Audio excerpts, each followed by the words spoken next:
মামলাতেই আটকে মমতা বন্দ্যোপাধ্যায় তৃণমূল কংগ্রেস পথে নয় কোর্টে কালীঘাট তৃণমূল আজও আদালতে একগুচ্ছ মামলা শুনানি রয়েছে। দলের ভাঙন নিয়ে কলকাতা হাইকোর্টে মামলা, বিধানসভায় বিরোধী দলনেতা বাছাই মামলা, তৃণমূলের ব্যাংক অ্যাকাউন্ট ফিজ মামলা, 21শে জুলাইয়ের জায়গা নিয়েও মামলার সম্ভাবনা। একাধিক মামলায় জর্জরিত তৃণমূল কংগ্রেস।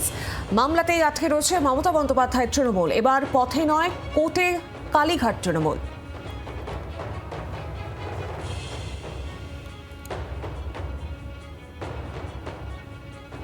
আরো বিস্তারিত জানবো, সরাসরি আমার সঙ্গে রয়েছেন প্রতিনিধি অন্নমাংশু নিয়ে। অন্নমাংশু, একেবারে মামলাতে জর্জরিত তৃণমূল কংগ্রেস।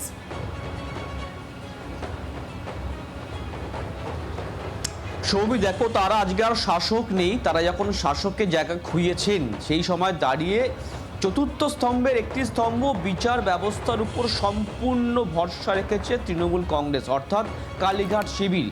তাদের এখন সবথেকে বড় স্বাবলম্বন বা ভরসার জায়গা হচ্ছে যে এই বিচার ব্যবস্থা। তারা কি মামলা করেনি? তারা অপোজিশন লিডারের মামলা করেছে, তারা অ্যাকাউন্ট ফ্রিজ খোলানোর মামলা করেছে, তারা বিভিন্ন মামলা করেছেন। অভিষেক বন্দ্যোপাধ্যায় তিনি একাধিক মামলা করেছেন, বিদেশ সফরে মামলা তিনি করেছেন। অন্যদিকে 21শে জুলাই সেই মামলাও আজকে মেনশনের সম্ভাবনা রয়েছে, কারণ পুলিশ ইতিমধ্যে স্পষ্ট করে বলে দিয়েছে যে সেখানে এই সভা করা যাবে না।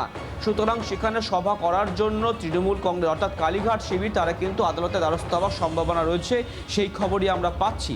একদিকে যখন ব্যাংক অ্যাকাউন্ট খোলার জন্য বারবার ধাক্কা খাচ্ছে তৃণমূল কংগ্রেস কলকাতা হাইকোর্টে, তারা প্রায় নাছোড় বান্দা হয়ে দাঁড়িয়েছে যে এই মামলা শুনতেই হবে, তা নাহলে কিন্তু অ্যাকাউন্ট খোলা কাজ করা যাচ্ছে না। অন্যদিকে অপোজিশন লিডার কে হবেন, অধিবেশন এখনো চলছে, বিল পাস হচ্ছে, সেখানে শোভনদেব চট্টোপাধ্যায়ের ভূমিকা নেই।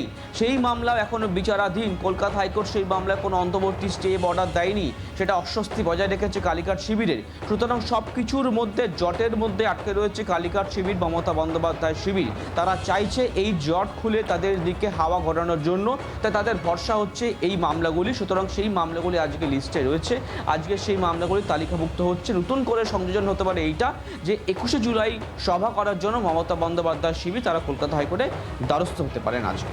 একেবারে অন্নমাংশুর সঙ্গে থাকো। বাংলার আওয়াজ, বাঙালির আবেগ, জি 24 ঘন্টা।